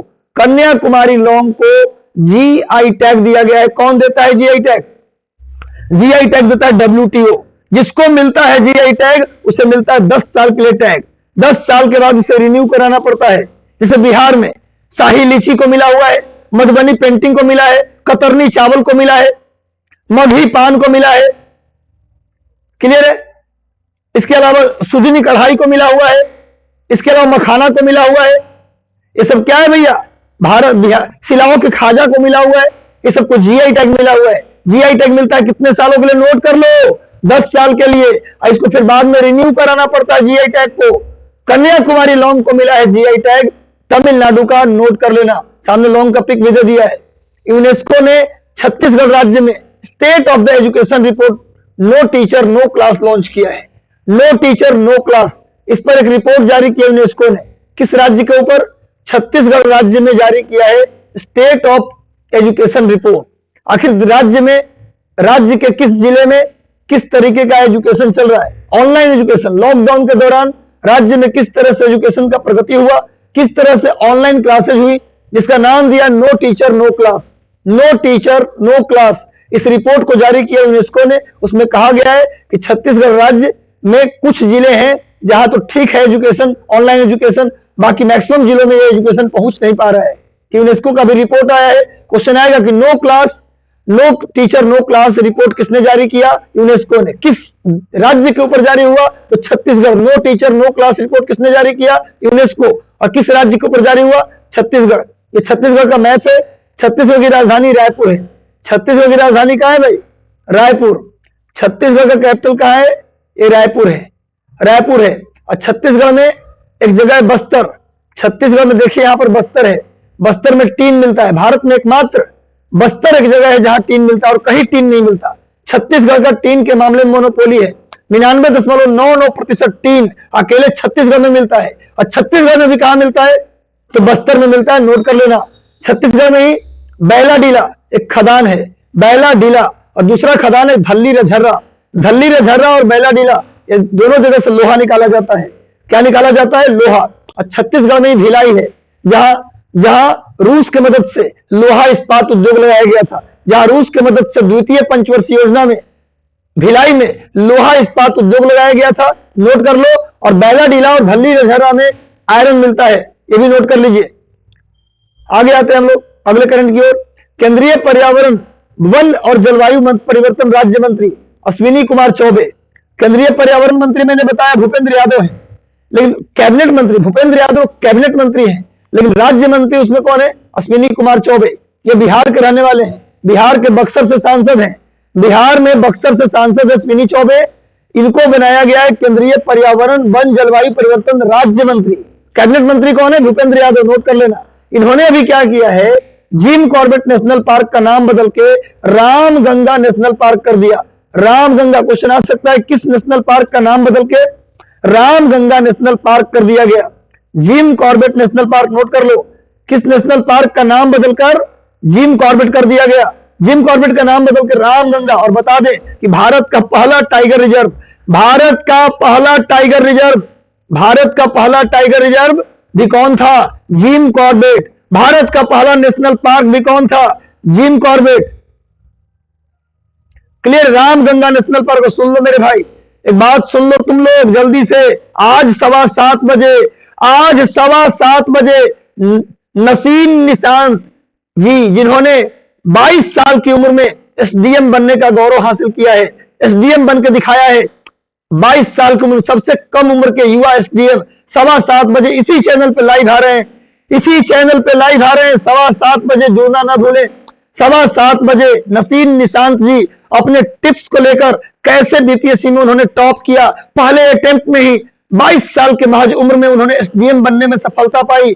आखिर कौन कौन से टिप्स उन्होंने अपनाया, 7:15 बजे आज ही आ रहे हैं वो लाइव इसी चैनल पर। जुड़ना ना भूले सभी लोग जल्दी जल्दी 7:15 बजे फिर से जुड़ जाइएगा नसीम निशांत जी को सुनने के लिए, क्योंकि बहुमूल्य टाइम होगा वो आपके लिए, क्योंकि आगे 67वीं बीपीएससी जो आप देने वाले हैं वो आपके लिए मील का पत्थर होगा। अतः उस सेशन के साथ जुड़िए। 7:15 बजे आज ही नसीम निशांत जी लाइव आकर आपसे जुड़ेंगे और आपके सारे डाउट्स का समाधान करेंगे। तो सब लोग जल्दी से जुड़ जाइए और सेशन को अधिकतम शेयर कर दो। सेशन अच्छा लग रहा हो तो लाइक कर दो, एक लाइक बटन दबा दो। सब लोग सेशन अच्छा लग रहा हो तो जल्दी लाइक दबा दो और मैक्सिमम सेशन को शेयर कर दो। और 7:15 बजे नसीम निशांत जी आज ही आ रहे हैं, उनसे जुड़ना न भूलो, आज के सेशन से जुड़ना मत भूलो। आगे चलते हैं भाई अगले करंट की ओर। रामगंगा नेशनल पार्क नाम दिया गया जिम कॉर्बेट का। जिम कॉर्बेट का पुराना नाम था दहेली नेशनल पार्क। जिम कॉर्बेट का पुराना नाम क्या था? दहेली नेशनल पार्क। बाद में इसका नाम पड़ गया जिम कॉर्बेट और अब इसका नाम क्या है? Ramganga national park. आप जानते हैं कि रामगंगा नदी जिम कॉर्बेट नेशनल पार्क से होकर बहती है। जिम कॉर्बेट नेशनल पार्क से होकर कौन सी नदी बहती है? रामगंगा नदी। इसीलिए जिम कॉर्बेट का नाम बदल के Ramganga national park, Ramganga tiger reserve करने की घोषणा सरकार ने कर दी। इसका नाम अब क्या होगा? रामगंगा। रामगंगा रामगंगा जो नदी है वो गंगा में मिलती है कनौज के पास। रामगंगा नदी गंगा में आकर मिल जाती है कनौज के पास। और याद रखिए गंगा में मिलने वाली पहली नदी, क्वेश्चन आ जाए गंगा में मिलने वाली पहली नदी का नाम बताइए तो क्या आंसर दोगे? Ramganga. Ramganga is first river which meet in Ganga near Kannauj. Ramganga Ganga में मिलने वाली पहली नदी है जो कन्नौज के पास मिलती है। नोट कर लीजिएगा। इसी के नाम पर ऐसे भी क्वेश्चन आ सकता है कि जिम कॉर्बेट नेशनल पार्क से कौन सी नदी बहती है? रामगंगा नदी। क्लियर है? पहले इसका नाम था दहेली नेशनल पार्क। तो पूछा जाए भारत का पहला नेशनल पार्क, भारत का पहला टाइगर रिजर्व, सब आंसर होगा जिम कॉर्बेट। नोट कर लीजिएगा। अब तो इसका नाम ही बदल गया, ये नैनीताल के पास है। पूछा जाए कि कहां पर है? उत्तराखंड में जिम कॉर्बेट कहां है? जिम कॉर्बेट उत्तराखंड में है। कहां पर है भाई? तो नैनीताल के पास। नोट कर लेना, नैनीताल के पास है। आगे आओ, पूरी ज्योग्राफी पूरी हिस्ट्री हम कंप्लीट करा रहे हैं, कहीं कुछ छोड़ नहीं रहे हैं। खाली करंट नहीं है, यूनिवर्सल करंट है। सेशन को अधिकतम शेयर कर दो, सेशन को सारे व्हाट्सएप ग्रुप, टेलीग्राम ग्रुप। अगर आपको लगता है कि सर हमारे लिए मेहनत कर रहे हैं तो आप इस सेशन को अधिकतम शेयर कर दें, जहां जहां भी आपके हैं सभी जगह शेयर कर दें इसको। अगर आइए 25 अक्टूबर 2021 को प्रधानमंत्री नरेंद्र मोदी ने 64,000 करोड़ रुपए की लागत से पीएम आयुष्मान भारत स्वास्थ्य संरचना मिशन की शुरुआत की है। इस मिशन की शुरुआत उत्तर प्रदेश के बनारस से हुआ है। पूरे भारत के लिए पीएम आयुष्मान भारत स्वास्थ्य और संरचना मिशन, ये प्रोग्राम का नाम है। पीएम आयुष्मान भारत स्वास्थ्य और संरचना मिशन 64,000 करोड़ की लागत से बनाया जाए, इसको शुरू किया गया है। और कहां से प्रारंभ किया गया? उत्तर प्रदेश के वाराणसी से इसे प्रारंभ किया गया है। उत्तर प्रदेश के वाराणसी से इसे प्रारंभ किया गया है। क्लियर है? तो कहां से किया गया भैया? बनारस से। पीएम आयुष्मान भारत और संरचना मिशन की शुरुआत उत्तर प्रदेश के वाराणसी से किया गया है। तो जल्दी से सेशन को शेयर कर दीजिए।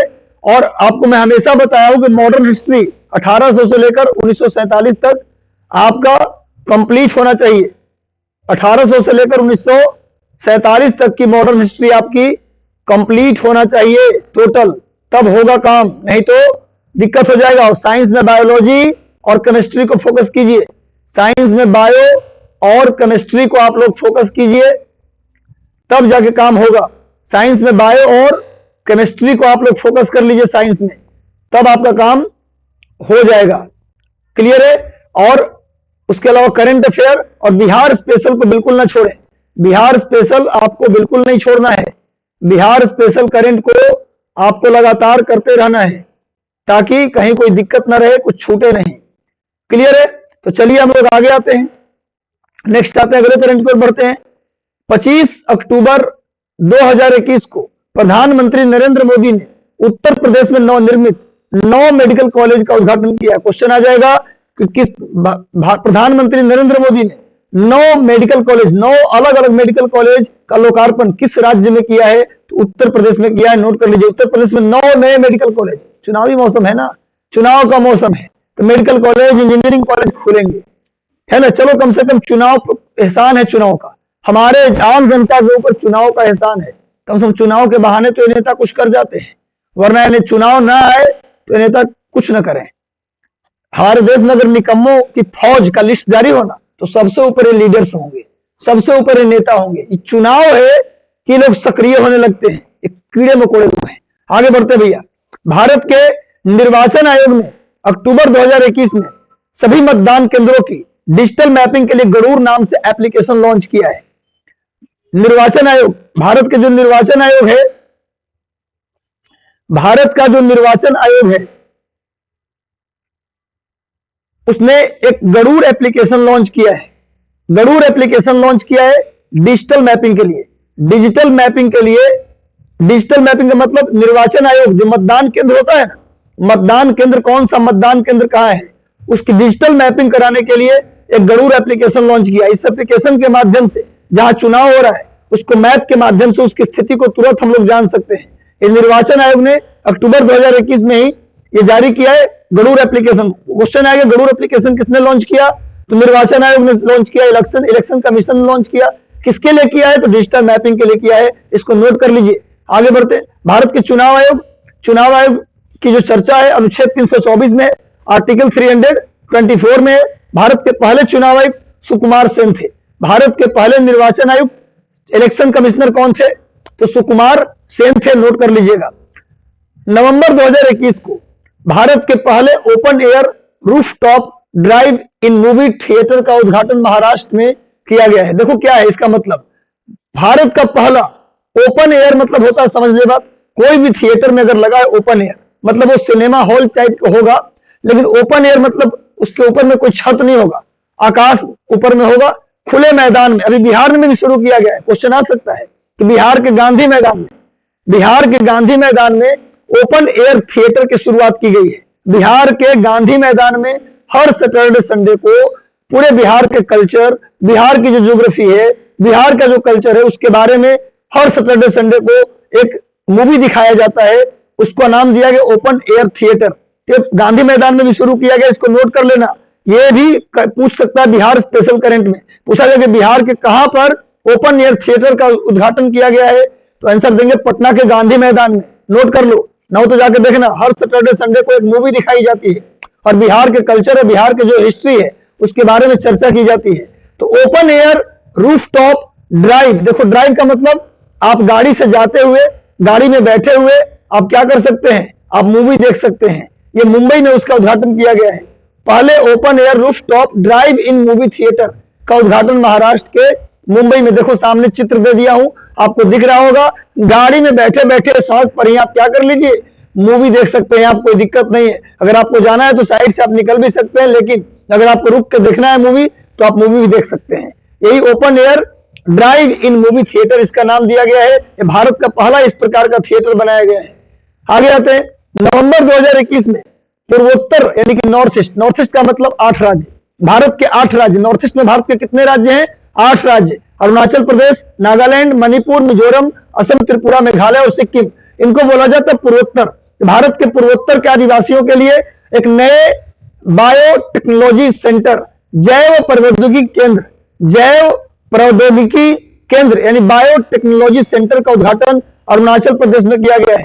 पूर्वोत्तर के आदिवासियों के लिए, पूर्वोत्तर क्षेत्र के जो ट्राइब्स हैं उनके लिए एक बायोटेक्नोलॉजी सेंटर, जैव प्रौद्योगिकी सेंटर बनाया गया है अरुणाचल प्रदेश में। नोट कर लीजिएगा। पूर्वोत्तर में कितने राज्य, 8 राज्य, जिसमें एक 7 सिस्टर है, एक सिक्किम है। 7 सिस्टर में 7 राज्य आते हैं, अरुणाचल प्रदेश, नागालैंड, मणिपुर, मिजोरम, असम, त्रिपुरा और Meghalaya.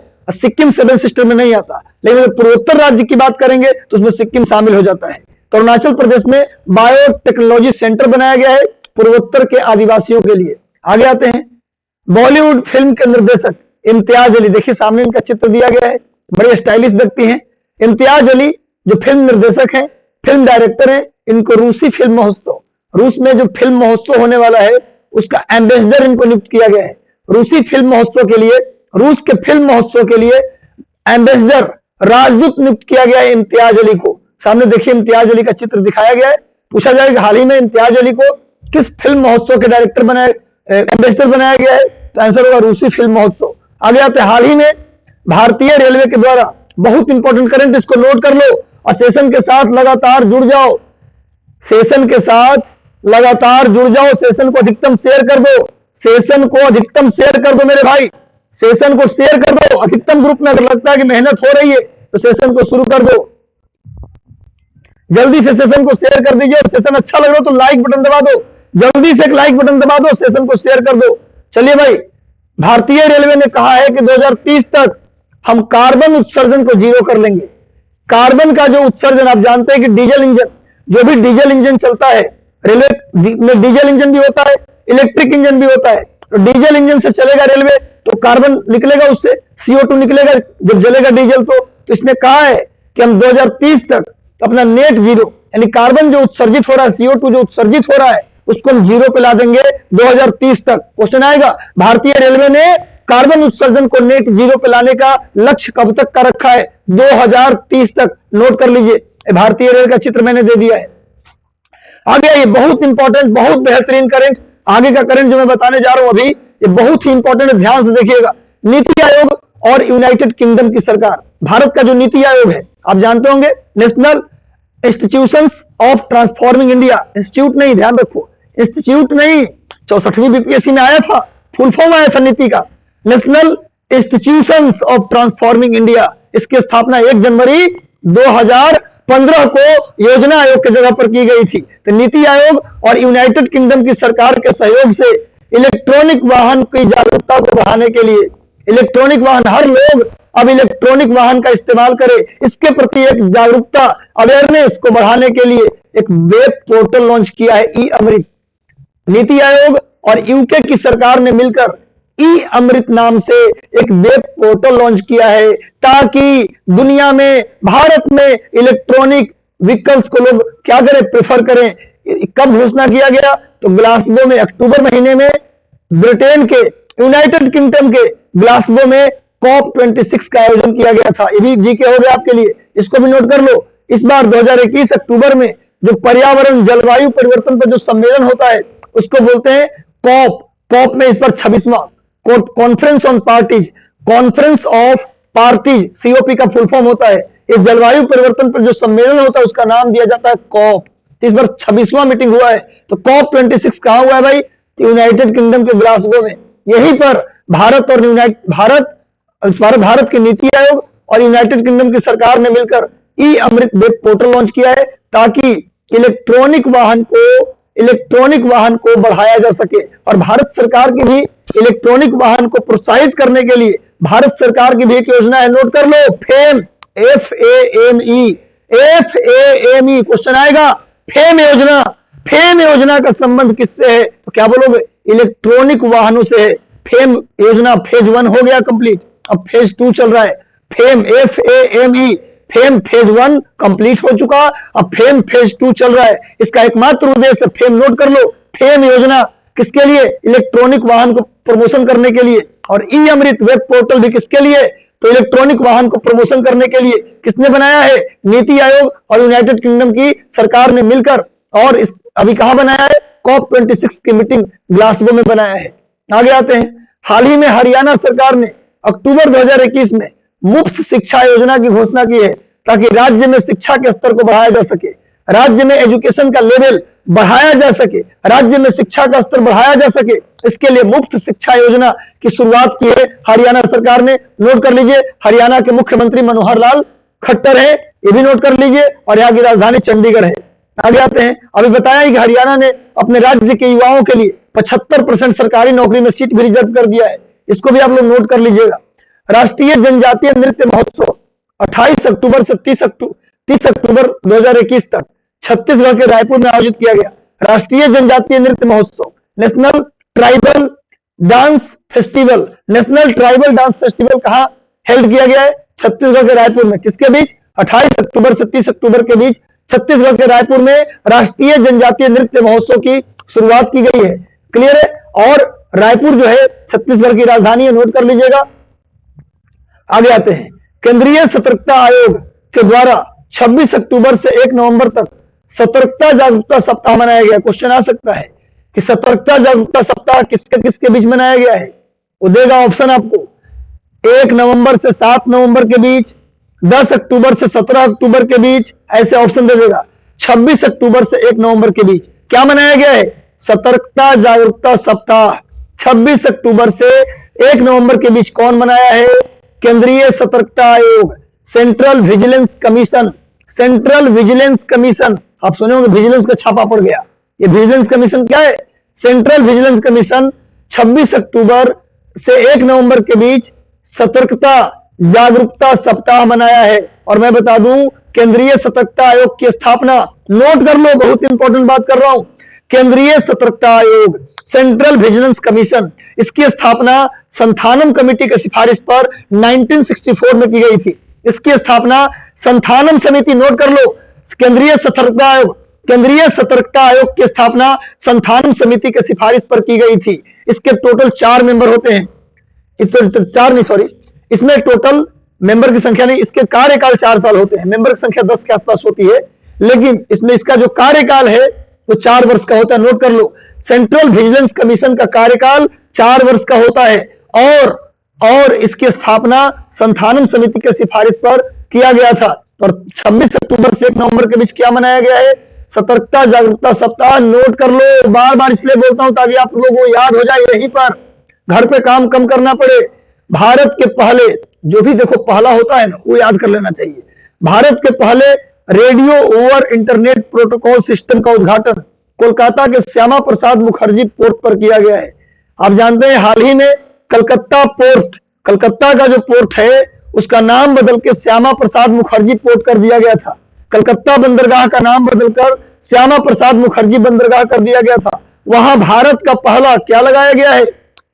Radio over internet protocol system. देखो सामने में ये इंटरनेट प्रोटोकॉल जो लगाया गया है उसका मैंने चित्र दे दिया है, क्लियर है?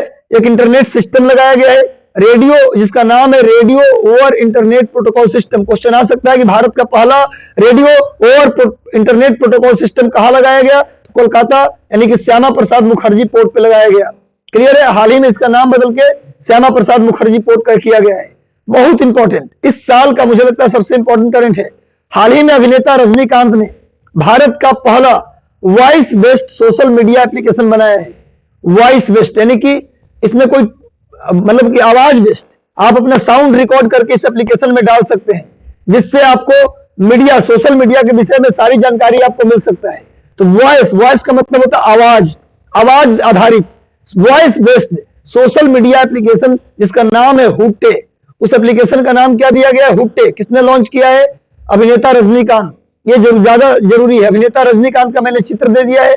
इन्होंने, अभिनेता रजनीकांत ने voice based social media application Hoote launch किया है। एक दक्षिण भारत के फिल्म स्टार हैं और बॉलीवुड में भी कई फिल्में खास करके जाने जाते हैं अपने स्टाइल के लिए, अपने एक्शन के लिए। तो भैया ये रजनीकांत जी ने हुटे एप्लीकेशन लॉन्च किया है, जो भारत का पहला voice based social media application है। भारत का पहला है, इसलिए ज्यादा इंपॉर्टेंट है। नाम क्या रखा गया? हुटे। हुटे किसने जारी किया? अभिनेता रजनीकांत। आगे आते हैं, उड़ीसा सरकार ने निर्णय लिया है कि राज्य में 43 चिल्ड्रन फ्रेंडली पुलिस स्टेशन बनेगा। ऐसा पुलिस स्टेशन जिसमें बच्चे जाने से डरे नहीं, पुलिस से उनको डर न लगे। यदि उनके खिलाफ कोई अपराध होता है तो पुलिस स्टेशन में जाकर अपने कंप्लेन को कर सकते हैं, पुलिस को अपना वो दोस्त माने। इसके लिए उड़ीसा सरकार ने निर्णय लिया है, राज्य में 43 चिल्ड्रन फ्रेंडली पुलिस स्टेशन बनाएंगे। अभी मैंने क्या बताया? उड़ीसा में फीफा का जो फुटबॉल कार्यक्रम है, स्कूल आधारित फुटबॉल कार्यक्रम शुरू करने वाला दुनिया का पहला राज्य बन गया उड़ीसा। विश्व का, भारत का नहीं, विश्व का। और उड़ीसा सरकार ने अच्छा स्टेप लेते हुए 43 चिल्ड्रन फ्रेंडली पुलिस स्टेशन बनाया है। किसने बनाया? उड़ीसा सरकार ने। और उसी में बताया कि हॉकी टीम, जो हॉकी इंडिया है, हॉकी टीम है भारत का, पुरुष और महिला, उसको भी ट्रेनिंग किसने दिया? उड़ीसा सरकार ने अपने खर्चे से दिलवाया। और ओलंपिक में जाकर देश का मान सम्मान भारतीय महिला ओलंपिक और पुरुष ओलंपिक दोनों ने आगे बढ़ाया। तो उड़ीसा के नवीन पटनायक, नवीन बाबू, सिर्फ राज्य के चिंताओं में व्यस्त नहीं है, राज्य को कैसे बेस्ट लेवल पे ले जाए उस पर ज्यादा व्यस्त है। हम मानते हैं कि भैया बेहतर काम कर रहे हैं, बिहार सरकार को भी इन सारी चीजों से जो चल रही सरकार में उससे अलग हट के कुछ बेहतर करना चाहिए, पर ऐसा हो नहीं रहा। खैर कोई बात नहीं। तमिलनाडु की सरकार ने education at your doorstep योजना, education at your doorstep, अभी जो लॉकडाउन का सेशन चल रहा था तो बच्चों की पढ़ाई डिस्टर्ब थी, तो डोर स्टेप, हर एक दरवाजे पर जाके आपको क्या किया जाएगा, एजुकेशन प्रोवाइड करवाया जाएगा। तमिलनाडु सरकार ने शुरू किया है ताकि लॉकडाउन के दौरान जो बच्चे शिक्षा से वंचित रह गए वो वंचित न रह जाए। डोर स्टेप, प्रत्येक दरवाजे पर जाकर एजुकेशन एट डोर स्टेप योजना की शुरुआत की है तमिलनाडु सरकार ने, नोट कर लीजिएगा। देखिए सामने एक भैंस का नस्ल मैंने एक चित्र दिया है भैंस का। इस भैंस का नाम है बन्नी नस्ल। किस नस्ल की भैंस है, बन्नी नस्ल की। करंट क्या है, हाल ही में गुजरात में पैदा हुए भारत के पहले टेस्ट ट्यूब, यहां ट्यूब आएगा, टेस्ट ट्यूब भैंस, भारत का पहला टेस्ट ट्यूब भैंस, उसका नाम क्या दिया गया है, बन्नी नस्ल। उस कौन से नस्ल की है वो, बन्नी नस्ल की भैंस है, जो गुजरात में पहला, भारत का पहला टेस्ट ट्यूब भैंस के बछड़ा है। भारत के पहला टेस्ट ट्यूब भैंस के बछड़े की नस्ल का जन्म हुआ है, कहा, गुजरात में। इसका नाम है बन्नी नस्ल, याद रखिएगा। वैसे बता दें गुजरात में बन्नी चारागाह भी है। गुजरात में एक घास का मैदान है जिसे बन्नी चारागाह के नाम से जानते हैं, नोट कर लो। पूछा गया है बीपीएससी में, एक बार फिर पूछा जा सकता है, बन्नी चारागाह कहां है, तो गुजरात में, नोट कर लो। बन्नी घास का मैदान कहां है, गुजरात में। इसी बन्नी घास के मैदान से बना बन्नी भैंस का नस्ल, जिसका पहला टेस्ट ट्यूब भैंस के बछड़े की नस्ल का जन्म हुआ है गुजरात में, नोट कर लीजिए। आगे आते हैं। अक्टूबर 2021 में अंतरराष्ट्रीय ऊर्जा एजेंसी ने भारत को पूर्णकालिक सदस्य बनने के लिए आमंत्रित किया है। अभी हाल ही में बताया था कि अंतरराष्ट्रीय ऊर्जा एजेंसी, उसकी स्थापना की गई है 1973-74 में। जो तेल संकट आया, मैंने कुछ दिन पहले जो करंट पढ़ाया था आपको याद होगा, तो मैंने बताया था इंटरनेशनल एनर्जी एजेंसी जो है, आज से उसने भारत को निमंत्रण दिया है कि आप आइए इंटरनेशनल एनर्जी एजेंसी का पूर्णकालिक यानी परमानेंट मेंबर बन जाइए। भारत को परमानेंट मेंबर बनने के लिए निमंत्रण दिया है अंतरराष्ट्रीय ऊर्जा एजेंसी। इसकी स्थापना 1973-74 के जो तेल संकट आया था उस समय इसकी स्थापना की गई थी। आगे आइए। दिल्ली सरकार ने स्कूली छात्रों के कैरियर विकल्प में मार्गदर्शन प्रदान करने के लिए, देखिए नवीन पटनायक का नाम मैंने लिया, खूब तारीफ की, उसी तरह मैं दिल्ली सरकार की भी तारीफ करना चाहता हूं।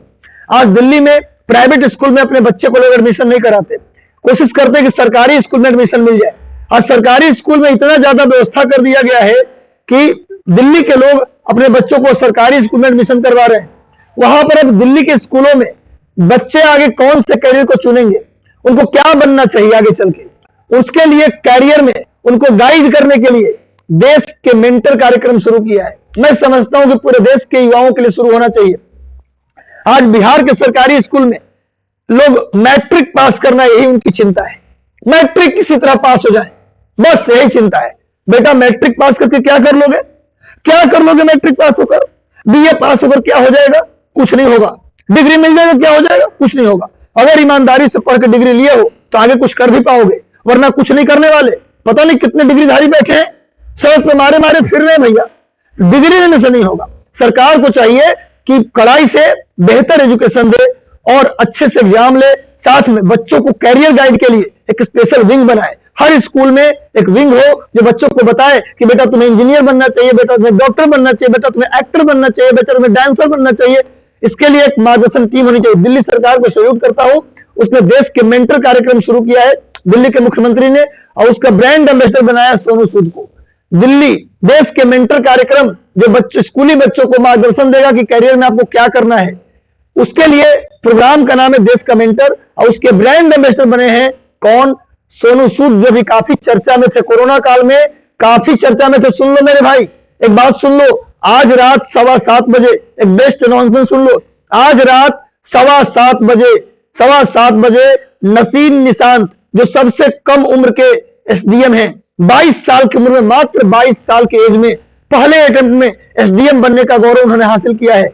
और आज रात 7:15 बजे लाइव आ रहे हैं इसी चैनल पर रात 7:15 बजे। आज ही कितना टाइम हो गया, यानी कि अभी आधे घंटे के बाद वो आ रहे हैं लाइव इसी चैनल पर नसीम निशांत जी। आप लोग जल्दी से जुड़ेंगे, 7:15 बजे वो अपना टिप्स देंगे, कैसे उन्होंने इतने कम उम्र में इतनी बड़ी सफलता हासिल कर ली, इसका टिप्स आपको लाइव कर देंगे। तो उस सेशन से आप लोग जुड़ना न भूलें, सेशन को शेयर कर दें, और सेशन को अच्छा लगा हो तो एक लाइक बटन प्रेस कर दो। सेशन अच्छा लगा तो सभी लोग लाइक प्रेस कर दो। और नसीम निशांत जी 7:15 बजे आपसे मिलेंगे, जस्ट आधे घंटे बाद लाइव आकर आपको पूरी गाइडलाइन करेंगे, कैसे बीपीएससी की तैयारी करनी है, कैसे उन्होंने कम उम्र में इतनी बड़ी सफलता हासिल की, कौन कौन सी किताबें पढ़ी, आपसे लाइव आकर के आपसे क्या करेंगे, वार्तालाप करेंगे। उस सेशन को आप लोग अटेंड करना ना भूलें, आपके के लिए मील का पत्थर साबित होगा। उस सेशन को जरूर अटेंड करें। नसीम निशांत जी जुड़ने वाले हैं आपसे 7:15 बजे आज। चलिए आगे आते हैं। प्रत्येक घर में बिजली, अभी पढ़ा चुका हूं, बता भी चुका हूं। प्रत्येक घर में बिजली और खुले में शौच मुक्त पहला राज्य गोवा बन गया है। खुले में शौच मुक्त बता चुका हूं। अब प्रत्येक घर को बिजली देने वाला भी पहला राज्य गोवा, और गोवा में ही रैबिज मुक्त बनने वाला भी पहला राज्य कौन है? रैबिज मुक्त होने वाला भी पहला राज्य गोवा ही है। और सुन लो, रैबिज एक वायरस है जो कुत्ता काटने से हमारे शरीर में आता है। और रैबिज वायरस से कौन सी बीमारी होती है? हाइड्रोफोबिया। रैबिज कोई बीमारी नहीं है, रैबिज वायरस का नाम है।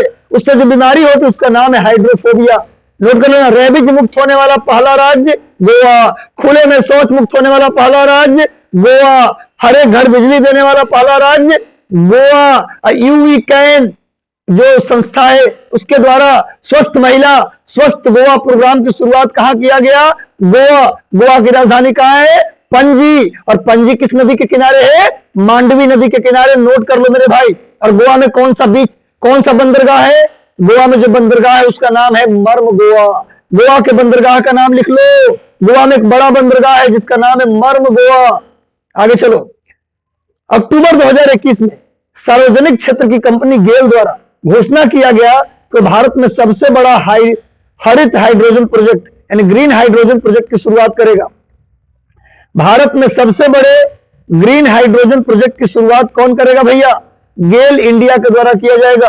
गेल का फुल फॉर्म होता है gas authority of India limited.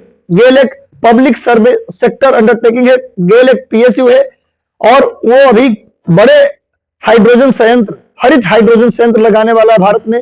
Note कर लीजिएगा। आगे आते हैं। हाल ही में भारत सरकार के पर्यावरण मंत्रालय द्वारा आंध्र प्रदेश के कोरिंगा वन्य जीव अभयारण्य, क्वेश्चन आएगा, ये कोरिंगा वन्य जीव अभयारण्य किस राज्य में है? तो आंध्र प्रदेश में। उसके आसपास के क्षेत्र को इको सेंसिटिव जोन घोषित किया है। क्वेश्चन आएगा कि हाल ही में भारत सरकार ने किस अभयारण्य के चारों तरफ के क्षेत्र को क्या घोषित किया है भाई? क्या घोषित किया है? इको सेंसिटिव जोन, पारिस्थितिकीय संवेदनशील क्षेत्र घोषित किया है। इस अभयारण्य के चारों तरफ 177 किलोमीटर 177 किलोमीटर के एरिया को क्या घोषित किया है? इको सेंसिटिव जोन घोषित किया है। इको सेंसिटिव जोन, पर्यावरणीय पारिस्थितिकीय संवेदनशील क्षेत्र घोषित किया है। कौन अभयारण्य में? कोरिंगा वन्य जीव अभयारण्य। कहां है? आंध्र प्रदेश में। नोट कर लेना, बड़ी इंपॉर्टेंट है। आगे आते हैं। हाल ही में भारत का पहला अटल सामुदायिक नवाचार केंद्र, अटल सामुदायिक नवाचार केंद्र की शुरुआत राजस्थान के जयपुर में किया। भारत का पहला, तो पहला है इसलिए ज्यादा इंपॉर्टेंट हो जाता है।